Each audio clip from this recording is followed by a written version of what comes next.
دوستوں کہتے ہیں کہ آزادی کی قدر ان قیدیوں سے پوچھیں جو جیل میں قید ہیں، ان پرندوں سے پوچھیں جو پنجرے میں قید ہیں، اور ان غلاموں سے پوچھیں کہ جو کسی کی غلامی میں زندگی جی رہے ہیں۔ آپ آزاد ہیں تو شکر کریں اس بات پہ۔ اسی بات کی ریلیٹڈ آج ایک واقعہ آپ لوگوں کے ساتھ شیئر کرنے جا رہا ہوں۔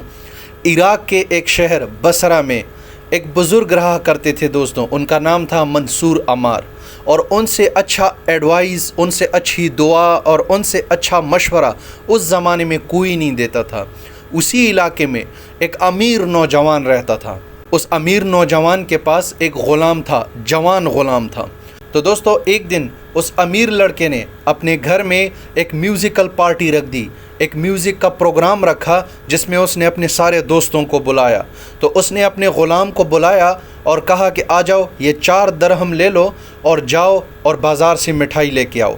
جیسے ہی وہ بازار چلنے لگتا ہے تو راستے میں یہی بزرگ منصور عمار جو ہے ایک محفل جو ہے لگائی ہوتی ہے دوستوں۔ تو یہ سوچتا ہے کہ کیوں نہ میں اس بزرگ سے دعا لیتا جاؤں۔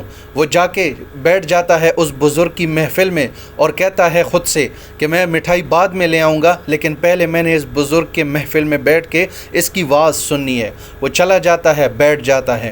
کچھ ٹائم گزرتا ہے، اسی دوران ایک سائل آ جاتا ہے۔ سائل مطلب کہ جو راہگیر ہوتا ہے وہ آ جاتا ہے اور اسی محفل میں بیٹھ جاتا ہے اور اس بزرگ سے کہتا ہے کہ میرے پاس جو ہے پیسے نہیں ہیں اور میری مدد کیجیے۔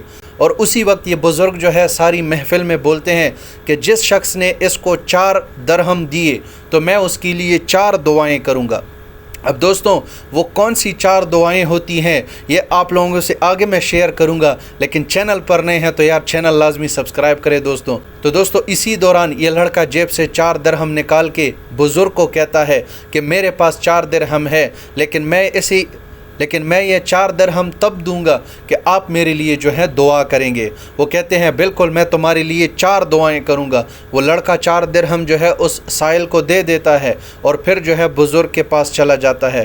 بزرگ بڑا خوش ہو جاتا ہے۔ وہ بزرگ سے کہتا ہے کہ بیٹے بتاؤ میں تمہیں کون سی 4 دعائیں کروں۔ سب سے پہلے میں ایک غلام ہوں اور ایک امیر مالدار لڑکے کا غلام ہوں جو ہر وقت جو ہے نشے میں دھت رہتا ہے، ہر وقت گناہوں کو جو ہے اپنے گلے سے لگاتا ہے اور وہ جو ہے نیکی کا کوئی کام نہیں کرتا۔ مجھے اس شخص سے جو ہے آزادی چاہیے۔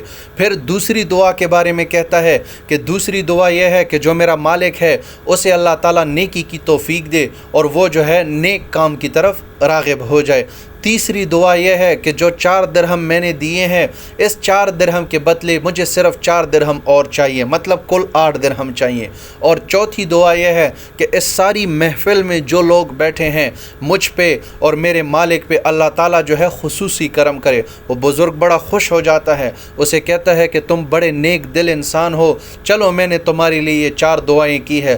وہ لڑکا محفل سے اٹھ جاتا ہے اور جو ہے اپنے گھر کی طرف، یعنی کہ جس گھر میں وہ کام کرتا ہے اس گھر کی طرف جو ہے وہ چل دیتا ہے۔ جب وہ گھر پہنچ جاتا ہے اس کا مالک اسے خالی ہاتھ دیکھتا ہے، اس پہ غصہ کرتا ہے کہ تم نے جو ہے اتنا ٹائم بھی لگا لیے اور بازار سے تم مٹھائی بھی نہیں لے کے آئے اور 4 درہم تم نے کیا کی ہے۔ تو وہ اس اپنے مالک کو کہتا ہے کہ میرے ساتھ ایسا واقعہ پیش آ گیا۔ وہ سارا واقعہ اسے سنا دیتا ہے۔ پھر مالک اسے کہتا ہے کہ وہ 4 کون سی دعائیں تم نے مانگی ہیں وہ تم مجھے بتاؤ۔ تو وہ اسے کہتا ہے کہ سب سے پہلے میں نے آپ کے نیک دل ہونے کی دعا مانگی ہے کہ اللہ تعالیٰ آپ کو نیک کرے۔ دوسری مجھے آپ کی غلامی سے آزادی مل جائے۔ تیسری دعا یہ ہے کہ مجھے 4 درہم کے بدلے 4 درہم اور مل جائیں۔ اور چوتھی دعا یہ ہے کہ اس محفل میں جتنے لوگ بیٹھے تھے مجھ پہ اور آپ پہ اللہ تعالیٰ خصوصی کرم کریں۔ دوستوں اس کا مالک جو ہے بہت خوش ہو جاتا ہے، اسے کہتا ہے کہ یہ 3 دعائیں جو تم نے کی ہیں یہ میرے اختیار میں ہیں، لیکن وہ جو چوتھی دعا ہے وہ میرے اختیار میں نہیں ہے۔ جا آج سے تو میری قید سے آزاد ہو گیا ہے، میری غلامی سے جو ہے تو آزاد ہو گیا ہے۔ دوسری دعا جو تم نے کی تھی یہ 4 درہم کے بدلے 400 درہم تو لے لے، اور جو تیسری دعا تو نے کی تھی آج میں توبہ کرتا ہوں اور میں کبھی بھی جو ہے غلط کاموں کے لیے ہاتھ نہیں بڑھاؤں گا، ہمیشہ انشاءاللہ میں نیک کام کروں گا، اور یہ جو چوتھی دعا ہے یہ میرے بس میں نہیں ہے۔ تو دوستوں وہ لڑکا جو ہے اپنے مالک کا گھر چھوڑ کے اپنی نئی منزل کی طرف جو ہے رواں دواں ہو جاتا ہے۔ چلتے چلتے راستے میں اسے نیند آ جاتی ہے، اور وہ جب سو جاتا ہے تو نیند میں وہ دیکھتا ہے کہ اس نے جو چوتھی دعا مانگی تھی وہ اللہ تعالیٰ جو ہے قبول کر لیتا ہے، اور وہ بڑا خوشی سے جو ہے اٹھ جاتا ہے، اور جب دیکھتا ہے تو اس کا دل جو ہے مطمئن ہوتا ہے اور وہ آزاد بھی ہوتا ہے، اس کے پاس 400 درہم بھی ہوتے ہیں۔ تو دوستوں اس واقعے سے یہ صاف ظاہر ہوتا ہے کہ آزادی جو ہے یہ ایک بہت بڑی نعمت ہے۔ ہمیشہ اپنی آزادی کی قدر کیجئے، آپ آج آزاد ہیں، اور جو لوگ آزاد نہیں ہیں اللہ تعالیٰ ان کو آزاد کرے۔ اور دوستوں اس واقعے کے بارے میں آپ لوگوں کے من میں جو بھی بات آتی ہے وہ کمنٹ سیکشن میں لازمی جو ہے پن کیجیے گا، ایک لائک دیجیے گا، چینل پر نئے ہیں تو یار سبسکرائب کیجیے گا۔ اسی طرح پیارے پیارے واقعات آپ لوگوں کے لیے میں لے کے آؤں گا۔ ملیں گے انشاءاللہ نیکسٹ ویڈیو میں، تب تک اجازت دیجیے گا۔ اللہ حافظ۔